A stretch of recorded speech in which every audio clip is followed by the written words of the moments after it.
This is Jennifer Selleck with Performance Marketing Insider, and I'm here with Rich. Can you tell me a little bit about yourself and your company? Sure thing, Jennifer. Thanks for coming out today. My name is Rich Gorman. I'm a direct response marketer. I create niche services and offers and scale them. And so my business model entails finding industries that are coming into fruition, getting in early and becoming the number one offer or number one company in that industry, then hiring CEOs to manage our day-to-day operations and just basically working with my CEOs and managing them and making sure that we're scaling accordingly. So a real entrepreneur.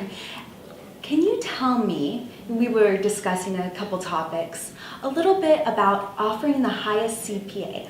Sure, that's a great question, Jennifer. So a lot of advertisers, especially in the affiliate marketing industry, look to always find the lowest CPA possible on their offers. And this is a big mistake. So as an advertiser, you want to look for two things. You want to, number one, make sure that your offer converts higher than any other offer in the space, or at least comparatively to your competitors.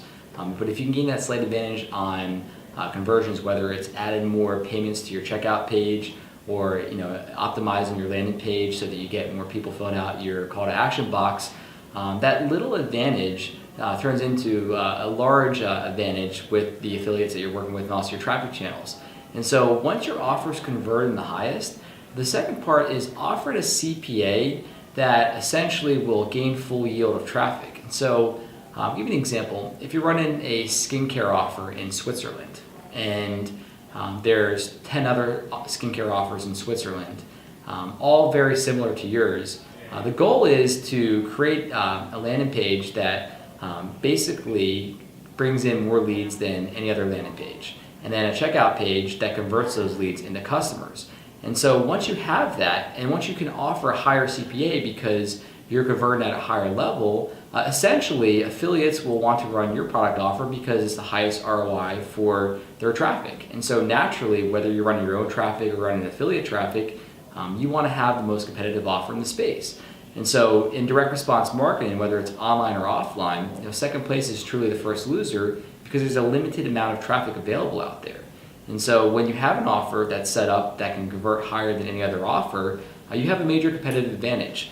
Now, there's a few different ways to do that, and I can go into an hour-long harangue on this topic, but the method that I suggest is really making sure that you're making the most out of your data. So every time a potential customer goes to your page and abandons that page instead of buying, that data is a gold mine. These are customers or potential customers, also known as prospects, that are very interested in your service, have probably already been highly targeted on traffic channels, but for some reason weren't pushed over the edge.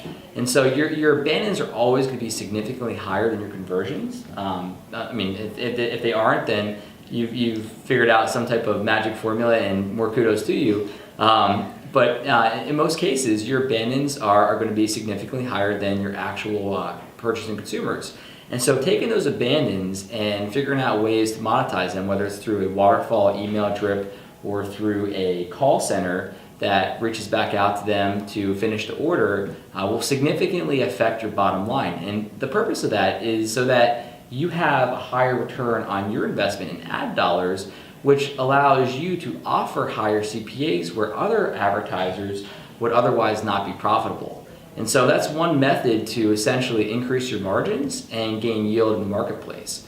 And so when you have an offer that converts the highest and you offer the highest CPA, naturally you're going to win yield and you'll enjoy much higher profits. So one thing to think about is sometimes you might want to lower your actual profit margins on campaigns to hit economies of scale. And so would you rather have a $10 profit margin and sell 20 products a day, or have a $6 profit margin and sell 5,000 products a day? And so oftentimes it comes down to giving more to your traffic sources to gain yield, hit economies of scale, and hit the 5,000 plus orders at a $6 profit. So that essentially at the end of the day comes down to looking to maximize your revenue and understand that part of that maximization may be to lower your profits a little bit, but it ends up backing out much better in the long run. So do you find that when you offer a higher rate and then is there a way that you can kind of scale it down, or do you have to keep it at that high rate? So that's actually a great question, Jennifer. So a lot of advertisers will eventually try to scale down the CPA.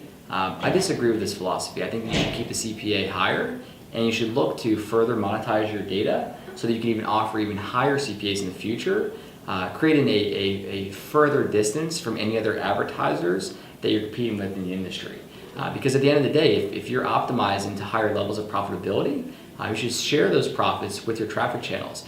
Another thing to think about is getting very granular. So not all traffic sources are made the same. So you have to look at the lifetime value and the average ticket price per traffic source. So if one traffic source's average ticket price is $140 and another one is $110, you have a lot more margin on the $140 traffic source. And so in that case, you can offer a higher CPA and continue to further separate yourself from any other advertiser coming into the space to take your traffic.